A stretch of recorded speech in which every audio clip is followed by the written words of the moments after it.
Keinformasi lainnya pemirsa, kemarin Pengadilan Negeri Jakarta Selatan kembali menggelar sidang pra-peradilan wartawan senior Aiman Wicaksono. Kubu Aiman mempertanyakan kapasitas saksi ahli dari pihak termohon yang menjelaskan keabsahan penyitaan ponsel Aiman.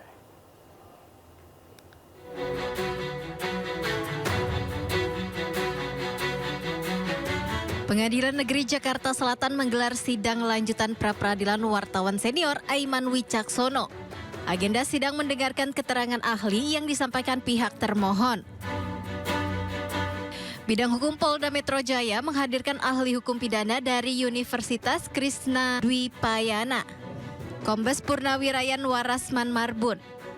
Kehadiran ahli ini mendapat penolakan dari kubu Aiman, sebab ahli merupakan purnawirawan polisi aktif sehingga dikhawatirkan tidak independen. Kubu Aiman juga menolak penjelasan ahli terkait keabsahan penyitaan ponsel Aiman. Saksi ahli dari termohon dan yang dihadirkan adalah ahli hukum pidana.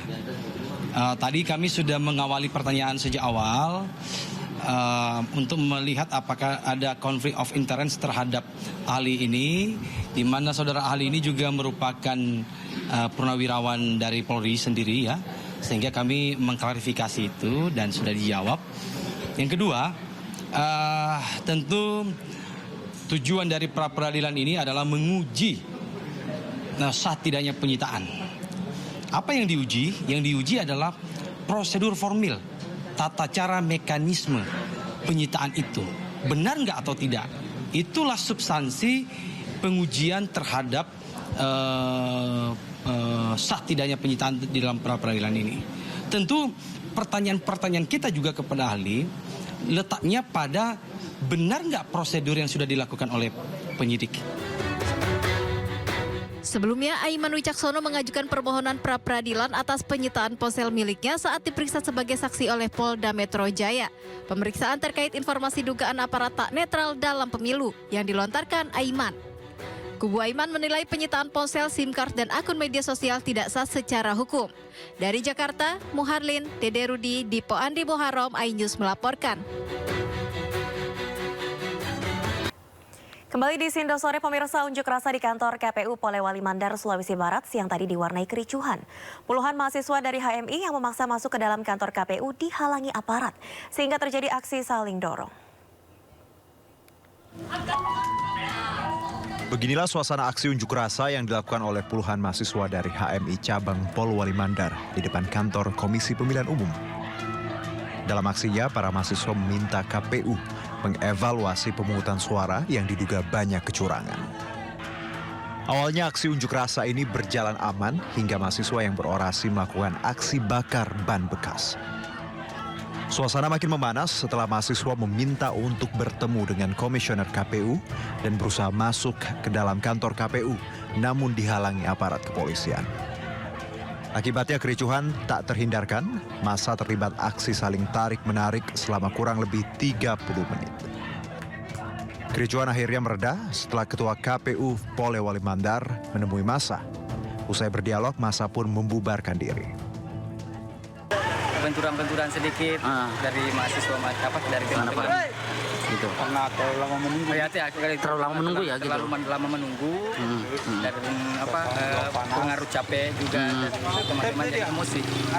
Ketua KPU Polewali Mandar menjelaskan tuntutan mahasiswa diterima dengan baik dan akan dievaluasi. Namun pemilihan suara ulang tak mungkin dilakukan lantaran batas akhirnya jatuh pada 24 Februari atau hari ini. Sebenarnya itu persoalan keraguan sama penyelenggara, substansinya itu sih. Apalagi khususnya teman-teman di lapangan. Tapi saya sudah menampung tadi. Saya minta memasukkan beberapa data yang dimaksud supaya tidak hanya sekedar asumsi. Selain mendatangi KPU, puluhan mahasiswa juga melakukan aksi unjuk rasa di depan kantor Bawaslu. Massa meminta agar pengawasan pelaksanaan pemilu diperketat dan temuan dugaan kecurangan segera ditindak sesuai undang-undang. Dari Polewali Mandar, Sulawesi Barat, Huzair Zainal, iNews melaporkan. Pemirsa, 12 TPS Kelurahan Sunterjaya Tanjung Priuk, Jakarta Utara melaksanakan pemungutan suara susulan. Pemungutan suara susulan dilakukan karena logistik kotak suara rusak akibat banjir pada 14 Februari lalu.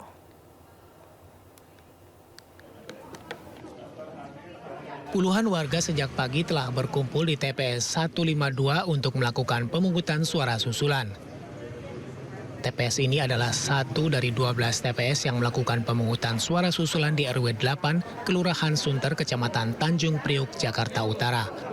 Kotak suara itu kami taruh di ruang serbaguna kami, posisi tertutup. Dan pada saat hari H, tanggal 14 Februari tersebut, jam 5.45, di mana KPPS kami bersama Panwas membuka bersama pintu ruang serbaguna, kami dapati ruang tersebut terendam air kurang lebih 10 cm.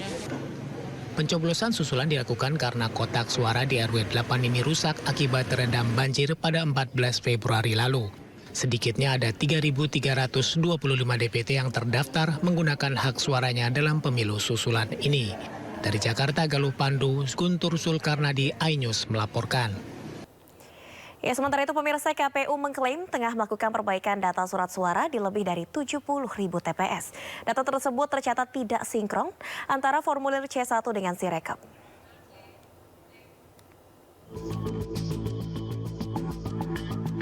KPU RI mengaku telah melakukan perbaikan data hasil penghitungan suara yang tidak sinkron antara formulir C1 dengan Sirekap. KPU menyebut saat ini terdapat 74.181 TPS yang masuk dalam daftar perbaikan data. Terhadap data anomali atau data-data yang tidak sinkron antara foto formulir C hasil plano TPS yang diunggah di Sirekap dengan hasil konversi angkanya yang ditayangkan itu. Sejak tanggal 15 Februari yang lalu, pada kesempatan H+1 setelah pemungutan suara kami sampaikan perkembangannya. Yang pertama, untuk pemilu presiden, wakil presiden yang sudah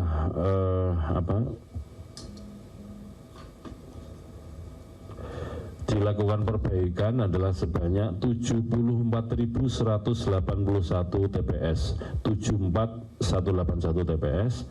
Untuk pemilu DPR itu sebanyak 14.651 TPS atau 14.651 TPS. Kemudian untuk pemilu DPD sebanyak 10.512 TPS atau 10.512 TPS. Sebelumnya KPU mengaku hanya manusia biasa yang bisa melakukan kesalahan termasuk terhadap aplikasi data Sirekap. KPU pun mengaku akan terus transparan dalam penghitungan suara pemilu 2024. Tim Liputan iNews melaporkan. Pemirsa, pemerhati telematika multimedia AI dan OCB Independen Roy Suryo mengungkap bahwa situs server Komisi Pemilihan Umum atau KPU sudah dipindah ke Indonesia. Sebelumnya Roy Suryo sempat menuding alamat server KPU berada di luar negeri. Namun dalam pernyataan terbarunya, Roy membeberkan bahwa saat ini Sirekap KPU sudah menggunakan IP address di Jakarta Raya. Ia pun menduga pemindahan server ini memang disengaja dikejar sebelum audit forensik IT KPU terhadap proyek Sirekap.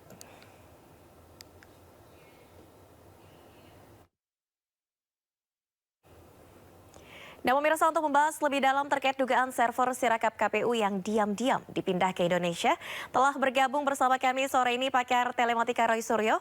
Dan sebelumnya kami juga sudah mengundang pihak KPU untuk bergabung, namun sayang sekali tidak direspon. Selamat sore, Bang Roy. Ya, selamat sore juga semua pemirsa Sindo TV di mana saja berada. Baik, Bang Roy, ini mungkin bisa dielaborasi apa temuan Anda yang menyatakan bahwa server Sirekap ini sudah diam-diam dipindahkan kembali ke Indonesia? Iya, tuduhan saya bukan tidak berdasar sama sekali, ya. Jadi semenjak seminggu yang lalu lebih, saya kan menengarai dan memiliki bukti, tadi screenshotnya sudah ada yang warna putih tadi, bahwa server KPU itu bernomor 170, jadi IP address-nya 170.33.13.55 dan itu milik Aliyun Computing yang ada di Singapura dan itu basisnya di bawah Alibaba.com. Dan ini data kita berarti bergabung dengan jutaan data e-commerce lainnya di seluruh dunia. Ini sangat berbahaya. Di samping sangat berbahaya, ini melanggar Undang-Undang Perlindungan Data Pribadi nomor 27 tahun 2022, di mana data-data vital itu tidak boleh diletakkan di luar negeri. Meskipun baru berlaku utuh nanti pada bulan Oktober, 2024 yang akan datang. Tetapi ibaratnya Mbak, kalau sudah tahu jalan ke Sindo itu nantinya ditutup, kan pasti nggak akan lewat situ, gitu loh. Jadi artinya ini ada kesengajaan kemana server itu diletakkan, data itu diletakkan menggunakan cloud yang ada di Singapura. Nah, ketika kemudian beberapa hari terakhir saya teriak keras, lantang soal audit forensik IT, dan ini didukung juga dengan audit investigasi keuangan oleh teman-teman ICW, ya, saya salut kepada teman-teman ICW dan Kontras, ya, mereka akan ikut mengusut, tapi memang mengusut keuangannya karena dipakai anggarannya. Nah, mendadak tadi malam, ya, itu saya cek lagi, ternyata saya juga curiga kenapa hari-hari ini rekap itu tidak jalan atau dihentikan. Ternyata dipindahkan, ada indikasi, ya, ada indikasi, saya bilang ada indikasi, di Tenggarai ini dipindahkan. Tentu statement saya ini harus dibuktikan kalau nanti ada audit investigasi IT, ya, gitu, ada audit forensik, dan audit forensik itu wajib dilakukan karena untuk memenuhi Undang-Undang Nomor 14 Tahun 2008 tentang keterbukaan informasi publik. Dan semalam sudah pindah IP-nya ke 13.181.100.212, sekarang ada di Jakarta. Nah, tapi masih ada yang lupa mereka. Masih ada nama Alin di situ. Lupa belum diedit atau nggak bisa ngedit, ya, karena itu di situ ada ada sesuatu yang memang itu miliknya server. Jadi tidak bisa mudah begitu saja untuk diedit. Nah, jadi artinya ini saya sangat mendesak, justru lebih mendesak agar segera dilakukan audit forensik dan audit investigasi. Bahkan hari Rabu yang lalu dalam pertemuan 100 tokoh di salah satu hotel di Jakarta, itu mantan Wakapolri Pak Komjen Ugraseno itu malah bagus sekali sarannya. Kalau di kepolisian, kalau di aparat, hal kayak gini begitu kemarin itu sudah ada mens rea, sudah ada indikasi berbuat kejahatan, itu berarti harus segera servernya di polis lain. Nah, ini malah lebih gampang sekarang. Servernya ada di Indonesia, jadi dengan mudah KPU harusnya kemudian didatangi oleh aparat, kemudian servernya di polis lain. Server di polis lain itu bukan berarti harus berhenti loh, Mbak. Enggak, biarkan dia jalan, tapi diawasi supaya tidak boleh lagi ada tiba-tiba automatic algorithm yang tiba-tiba bisa nambah angka. Itu kira-kira. Oke. Bang Roy, ini kan mungkin tidak semua paham tentang IT dan juga cyber. Kalau memang sebelumnya betul bahwa KPU memang menaruh servernya di Singapura, memang apa implementasinya Bang Roy? Apakah ada yang ditutupi atau seperti apa?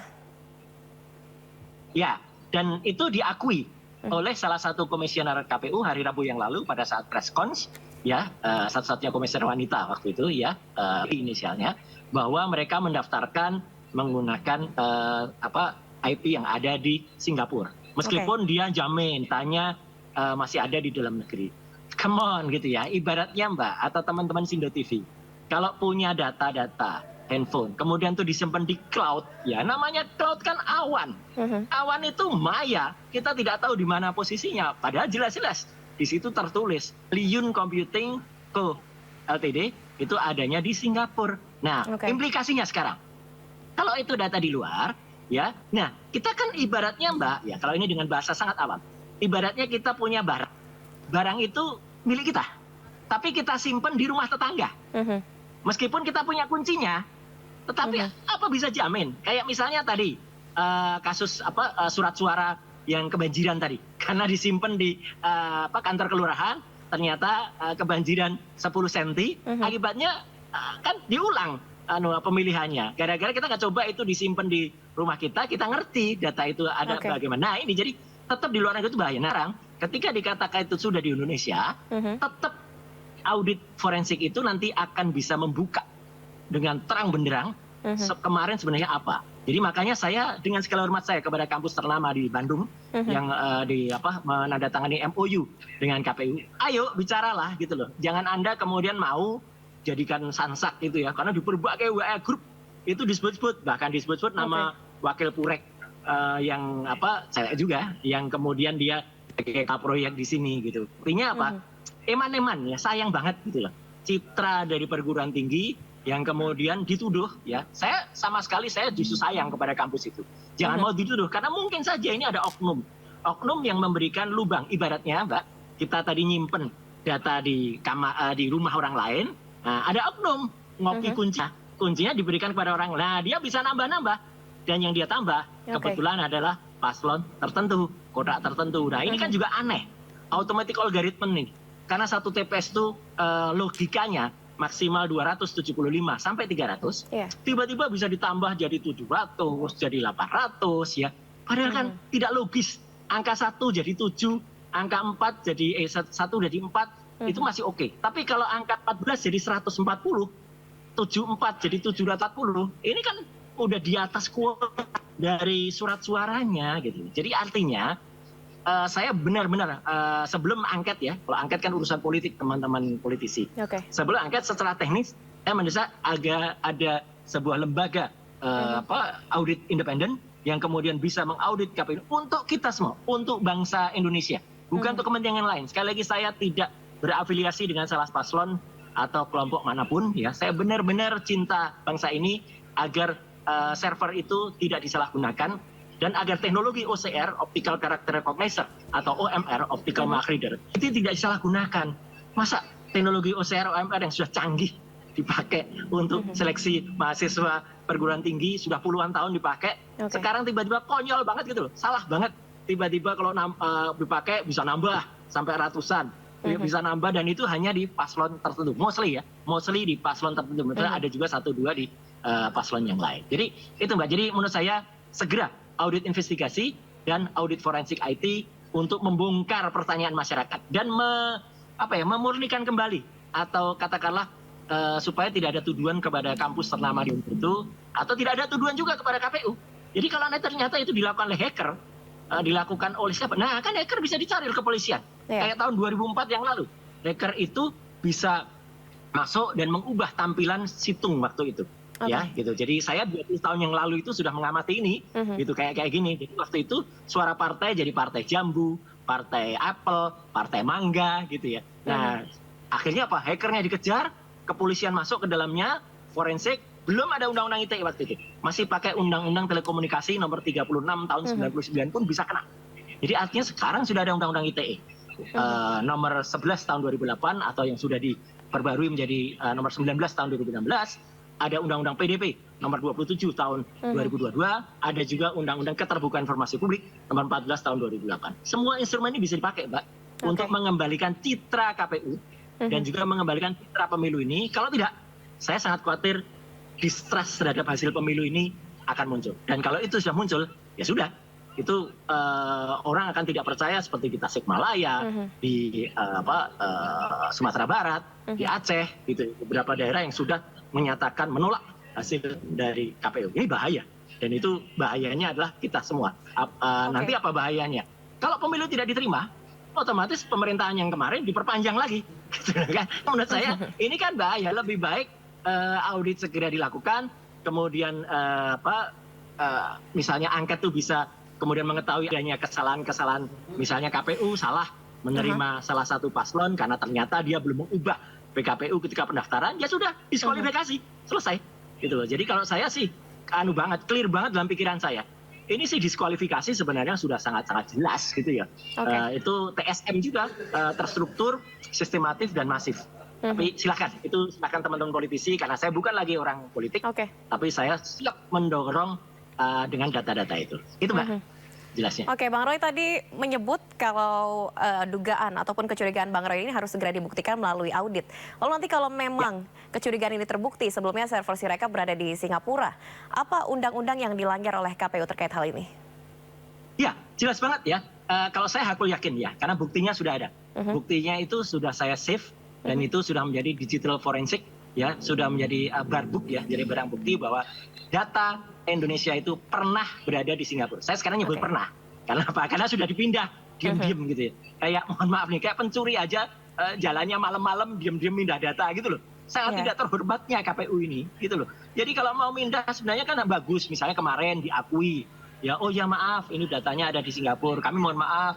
Tapi undang-undang yang tadi Mbak tanyakan, misalnya undang-undang tentang PDP, perlindungan data pribadi itu kan memang belum berlaku. Iya, memang belum berlaku secara utuh gitu ya. Karena itu baru diundangkan Oktober tahun 2022 yang lalu. Tapi belum diundangkan belum tentu itu tidak mengikat ya. Jelas mengikat, sudah seperti KUHP yang baru ya. itu kan orang sekarang kalau ada kejadian, ada kasus, dia akan terlibat dengan dua undang-undang, KUHP lama dan KUHP baru. Sama dengan undang-undang PDP. Ini undang-undang baru, kebetulan saya ikut menyiapkan dulu ketika saya masih menjadi anggota DPR Komisi 1. Jadi clear betul, melanggar pasal 50 Undang-Undang nomor 27 tahun 2022. Oke, Bang Roy, apa usulan Anda lalu terkait dengan audit forensik ini terhadap server Sirekap? Apa siapa yang harus dilibatkan begitu, Bang Roy? Oke, saya mengajak teman-teman penggiat IT ya, tidak perlu saya sebut namanya, yang masih independen dan masih cinta kepada Republik ini, ayo kita bergabung membentuk sebuah tim untuk melakukan IT forensik atau audit IT ya, terhadap ini. Jadi audit terhadap ini. Dan kita tidak boleh membawa nama paslon apapun, kecuali ada di antara teman-teman IT itu yang kemudian menjadi tim ahli dari paslon katakanlah nomor 2, nomor 01 atau 03, itu terserah. Ya, tapi kalau yang mau bergabung dalam tim independen ini harus benar-benar clear independen. Nah, kemudian bekerja sama dengan kepolisian. Karena kepolisian yang memiliki ranah hukum untuk bisa melakukan polisi lain tadi. Dan kepolisian dalam ini Mabes Polri ya, tim cybercrime ya, Bareskrim itu kemudian bergerak cepat ya. Kemudian dilakukan secara fisik polis lain. Tapi datanya biar on aja, jangan menghentikan data. Nanti tiba-tiba ada partai colongan tiba-tiba bisa masuk gitu ya. Itu kan banyak itu dikhawatirkan. Kalau datanya berhenti, tiba-tiba yang tadinya angkanya dulunya hanya 0, tiba-tiba bisa 1, sekarang tiba-tiba jadi 2, sekian, nanti naik jadi 3, bisa jadi 4 ya. Itu kan dia masuk gitu loh. Karena tidak diawasi. Sirekap harus tetap on. Supaya apa? Supaya bisa kita awasi IP-nya ada di mana. Itu. Oke, jadi Bang Roy artinya Anda setuju Sirekap ini tetap dilanjutkan? Tidak usah ditutup begitu? Ya, jangan. Sirekap ini harus jalan. Justru dengan harus jalan itu kita bisa mengetahui kerusakannya. Ibarat mobil Mbak. Mbak kalau memiliki kendaraan ya. Untuk bisa mengetahui salahnya ada di mana kan mobilnya harus dihidupin. Ya kan? Kan ketahuan nanti dimasukkan diagnostik, kemudian muncul layar komputer gitu. Kemudian kita bisa tahu, oh ini businya lemah 1. Oh ini. Tapi kalau mobilnya dimatiin, ya kita nggak ngerti rusaknya di mana. Jadi simple lah. Berpikirnya itu santai saja. Berpikirnya itu simple saja. Meskipun ini IT yang sangat canggih, gitu. Tapi berpikirnya simple saja. Jadi seperti memperbaiki mobilnya harus hidup, mesinnya kemudian dicek pakai diagnostik. Kalau di Mercedes itu kemudian ada komputer yang kemudian dicocokkan kendaraannya, itu nanti akan muncul ya error berapa gitu, atau Toyota juga begitu yang lain. Nah sama seperti IT ini, masukkan kemudian dicek, diping kemana. Saya semalam juga sudah melakukan proses ini ya, cek kemana saja dan ketahuan sebenarnya sekarang meskipun sudah ditaruh di Indonesia, tapi ada yang lupa mereka bahwa ada nama Aliyun masih sama, tapi saya simpen dulu, belum akan saya publish karena itu gunanya nanti pada saat audit forensik ya, yang jelas saya sudah pegang datanya. Jadi jangan main ya, teman-teman mau berlindung di balik pengelabuhan. Saya bilang itu penyesatan data ini. Karena data itu tadinya ada Singapura, kemudian diam-diam dipindah ke Indonesia dengan alasan diperbaiki ya gitu. Kan perbaikannya juga tidak masuk akal kan? Masa 74.181 TPS? Come on gitu loh. Perbaikan tuh kalau 1 atau 100 atau 500 TPS masih oke. Ini puluhan ribu TPS yang meskipun ya, Bang Roy, ya? Jauh lebih kecil dibandingkan 832.000 TPS di seluruh Indonesia. Tapi tidak bisa untuk kalkulator. Kalau kita sakit ibaratnya orang yang sakit itu hanya 2% atau 1%. Tapi kalau yang sakit jantungnya ya selesailah orang itu gitu loh. Jadi artinya ayolah kita benar-benar berpikiran terbuka, jangan pernah curiga. Ya, saya kayak dulu mengkritik penggunaan mikrofon, penggunaan alat bantu dengar ya, itu malah dicurigai macam-macam kan, padahal enggak gitu. Jadi alat bantu yang waktu itu sebenarnya kita buktikan kan sebenarnya clear banget gitu loh. Kayak gini nih misalnya. Nah, ini. Jadi ini bisa dipakai wireless kan, gitu di leher gitu. Nah, contohnya kayak gitu aja. Ya, jadi ini bisa digunakan mendengarkan gitu. Nah, contohnya kayak gitu. Jadi artinya IT ini juga bisa diketahui nanti kemarin kapan dia didaftarkan. Dan kemudian dipindah ke Indonesia kapan, IP-nya berapa, saya sudah simpenkan semuanya, ya, sudah screenshot semuanya, data itu sudah saya forensik semuanya. Baik, ini harus diselidiki ya Bang Roy ya. Artinya Bang Roy setuju bahwa Sirekap ini tetap harus berjalan meskipun saat ini banyak problematika, banyak kejanggalan. Tapi nantinya diharapkan akan segera diadakan audit forensik yang melibatkan pakar IT dan juga tentunya pihak kepolisian. Terima kasih pakar telematika Bang Roy Surya telah bergabung dalam dialog di Sindo Sore.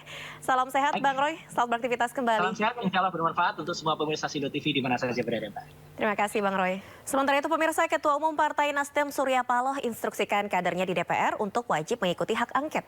Sebelumnya hak angket pertama kali diusulkan oleh Capres nomor urut 3 Ganjar Pranowo.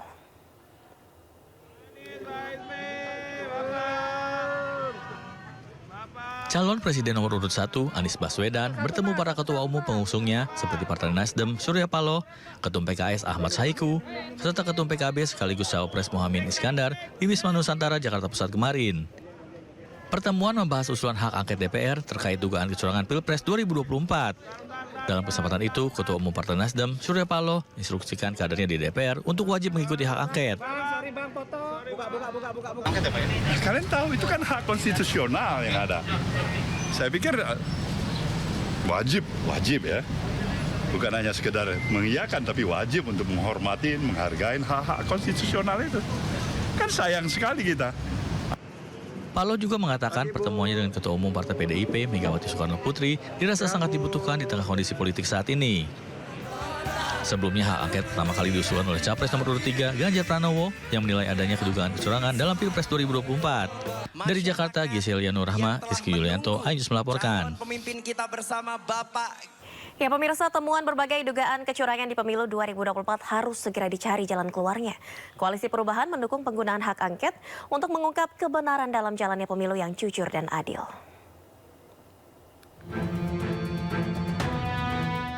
Berbagai temuan laporan dugaan kecurangan pemilu dari masyarakat membuat wacana hak angket DPR digulirkan. Seperti yang disampaikan Koalisi Perubahan yang mengusung pasangan calon Presiden Anies Baswedan Muhaimin Iskandar. Koalisi Perubahan mendukung jika memang ada niat baik untuk mengungkap kebenaran terkait laporan dugaan kecurangan tersebut dengan cara hak angket.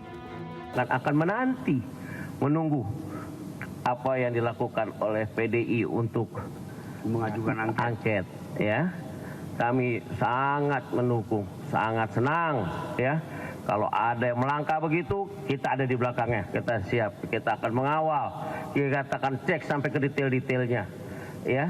Dan saya yakin pertemuan ini akan berlanjut, ya, terus hari demi hari untuk memberikan sikap kita kepada situasi yang ada. Berbagai persoalan penghitungan suara di aplikasi Sirekap juga membuat Koalisi Perubahan tegas untuk tetap menunggu hasil hitungan manual secara resmi. Rekapitulasi manualnya yang kita tunggu. Sambil menunggu itu, kalau toh ada sahabat kita yang mengajukan hak angket, ya kita tunggu sahabat kita itu mengajukan untuk kemudian kita bisa yang seperti disampaikan Pak Hermawi Taslim tadi. Oleh karena itu kita tunggu langkah selanjutnya dari PDIP seperti apa, karena kita belum melihat ada ajuan itu di DPR dan sebagainya. Berbagai kesalahan yang termuat dalam aplikasi Sirekap membuat sejumlah partai politik menolak penggunaan Sirekap sebagai alat bantu penghitungan suara. Seperti yang disampaikan Dewan Pimpinan Pusat DPP PDI Perjuangan, PDI Perjuangan menolak dalam sebuah surat pernyataan yang ditandatangani oleh Sekretaris Jenderal PDI Perjuangan Hasto Kristianto dan Ketua Badan Pemenangan Pemilu DPP PDI Perjuangan Bambang Wuryanto yang ditujukan ke Ketua KPU.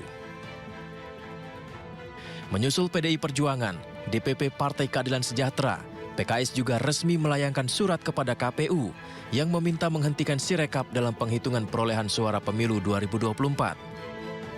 Selain PDI Perjuangan dan PKS, Partai Umat juga meminta KPU untuk berhenti menggunakan Sirekap dan memprioritaskan penghitungan suara secara manual. Dan sebagaimana kita sampaikan, nanti akan kita bagikan juga ini. Insya Allah sekarang kita dalam proses mengumpulkan ya bukti-bukti yang penting tersebut. Ya, kita ada tim hukum di sini, dikomandoi salah satunya oleh Pak Yudri, ya bagian hukum. Ini kita kumpulkan secermat mungkin. Ya. Begitu kita melihat ini sudah cukup dan waktunya, kita akan sesegera mungkin melaporkan ke Bawaslu. Demikian.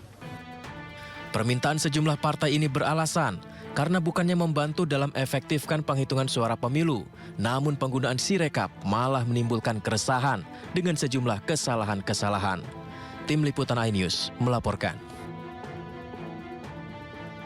Pemirsa, politikus PDIP Adian Apitupulu menegaskan sikap seluruh kader PDIP solid terkait usulan hak angket dugaan kecurangan Pilpres 2024. Bahkan dirinya mengklaim komunikasi antara relawan kubu pasangan Capres-Cawapres nomor urut 1 dan 3 juga sudah mulai terbuka. Kesadaran ini mulai nampak di seluruh rakyat kita, pendukung 01 dan 03. Di bawah kita sudah mulai komunikasi, kita sudah mulai ketemu. Hak angket sepertinya akan berjalan dan itu adalah pilihan konstitusional. Hak angket itu adalah hak yang diberikan oleh konstitusi pada DPR dan tidak boleh ada satu orang pun atau satu kekuatan pun yang melarang hak itu untuk digunakan oleh anggota DPR. Apapun kepentingannya, tidak boleh. Kalau dia coba melarang hak angket itu, artinya dia larang adalah digunakannya hak konstitusional. Kalau sekarang sepertinya sudah jadi keinginan rakyat. Pembukaan masa sidang, Pak. Itu sangat teknis. Tapi kalau ditanya misalnya apakah kita siap mengajukan hak angket, sangat siap. Apakah rakyat juga setuju diajukan hak angket, sangat setuju. Apakah menggunakan hak angket itu sesuatu yang konstitusional? Akibat banyaknya dugaan kecurangan pada pemilu 2024, ICW dan Kontras menilai pemilu tahun ini merupakan pemilu terburuk sejak era reformasi. Bahkan ICW dan Kontras menilai KPU gagal dalam proses penyelenggaraannya. Pemilu yang paling terburuk sejak era reformasi.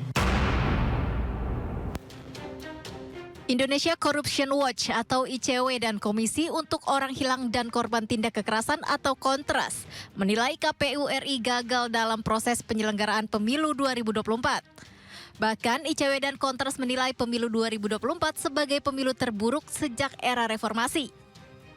Selama proses pemilu 2024, setidaknya ICW menemukan sebanyak 310 peristiwa dugaan kecurangan di pemilu 2024. Yang meliputi pelanggaran netralitas, manipulasi suara, penggunaan fasilitas negara oleh kandidat, hingga politik uang. ICW meminta KPU untuk melakukan audit menyeluruh soal anggaran, serta sistem yang ada di aplikasi Sirekap. Perlu ada audit menyeluruh terhadap platform yang dikelola oleh KPU. Audit itu meliputi dari proses perencanaannya, bagaimana, proses implementasinya bagaimana, termasuk juga anggarannya, begitu ya. Sementara itu, Kontras meminta KPU untuk langkah cepat tanggap dan kompensasi kepada keluarga KPPS yang sakit maupun yang meninggal dunia. Kontras juga masih menerima dugaan intimidasi sehingga harus ada pengawasan keamanan yang ketat kepada petugas KPPS. Dari data pemantauan yang dilakukan oleh Kontras, setidaknya kami mencatat ada 13 peristiwa penganiayaan, 5 peristiwa bentrokan, dan 8 lainnya yaitu intimidasi begitu. Nah, berbagai peristiwa kekerasan ini berpotensi dapat terjadi dalam beberapa waktu ke depan karena proses rekapitulasi, proses perhitungan masih terjadi, sehingga kami mendorong terhadap aparat penegak hukum untuk kemudian melakukan pengawasan secara ketat sehingga tidak menimbulkan korban selanjutnya begitu. Atas temuan tersebut, ICW dan Kontras meminta KPU terbuka kepada publik dalam sistem informasi kampanye dan dana kampanye pemilu 2024.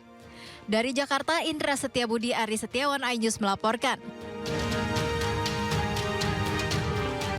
Pemirsa, saatnya kita simak pantauan arus lalu lintas sore ini. Kami telah terhubung dengan Brigadir Medina dari NTMC Polri yang kini berada di kawasan exit tol Ciawai, Bogor, Jawa Barat. Selamat sore, Brigadir Medina. Bagaimana pantauan arus lalu lintas dari tempat Anda melaporkan? Silakan. Ya, terima kasih rekan Nadia dan juga selamat sore pemirsa. Menemani aktivitas akhir pekan Anda, kami akan mengajak pemirsa untuk mengetahui bagaimanakah situasi arus lintas langsung dari kawasan gerbang tol Ciawi, Jawa Barat. Dapat Anda bersama di layar kaca Anda, arus lalu lintas pada sore hari ini terbilang cukup ramai dan juga lancar dari kedua arahnya, yakni arus lalu lintas dari arah Jakarta yang akan mengarah ke Bogor ataupun Sukabumi. Sore hari ini terlihat ramai dan juga lancar. Dan kecepatan kendaraan di kawasan ini dapat dipacu berkisar 30 hingga 60 km per jam. Nah pemirsa, selain didominasi oleh kendaraan pribadi roda 4, di kawasan ini juga didominasi oleh kendaraan bus dan juga truk kontainer. Kami menghimbau kepada Anda para pengendara agar selalu menjaga jarak aman kendaraan Anda untuk keselamatan bersama. Dan pemirsa, hal yang sama juga terjadi dari arah sebaliknya, yakni dari arah Bogor ataupun Sukabumi yang akan mengarah ke Jakarta. Kami menghimbau kepada Anda para pengendara agar selalu menjaga kecepatan kendaraan Anda, mengingat jalanan yang licin dikarenakan di kawasan ini saat ini sedang diguyur hujan yang cukup deras. Dan juga kami menghimbau kepada Anda para pengendara yang akan menghabiskan waktu akhir pekan Anda di kawasan ini agar mengecek kembali kondisi fisik dan juga kendaraan Anda dan pastikan dalam kondisi prima sebelum berkendara. Dan pemirsa, pemberlakuan ganjil genap di kawasan ini bersifat situasional, mengingat apabila terjadi lonjakan arus lalu lintas yang cukup signifikan di kawasan ini. Dan kami menghimbau kepada Anda para pengendara agar terus mengupdate bagaimana perkembangan arus lalu lintas di lapangan. Dan pemirsa, kami menghimbau kepada Anda para pengendara agar selalu berhati-hati dalam berlalu lintas dan tetap menjadikan keselamatan sebagai kebutuhan Anda. Dan bagi Anda yang ingin mengupdate informasi selengkapnya seputaran arus lalu lintas, Anda dapat menghubungi call center kami di 1500669 ataupun melalui SMS center di 9119. Demikian Brigadir Medina melaporkan langsung dari kawasan Gerbang Tol Ciawi, Jawa Barat. Silakan kembali ke rekan Nadia di studio. Baik, terima kasih Brigadir Medina atas laporannya langsung dari kawasan Exit Tol Ciawi, Bogor, Jawa Barat. Selamat bertugas kembali dan salam presisi.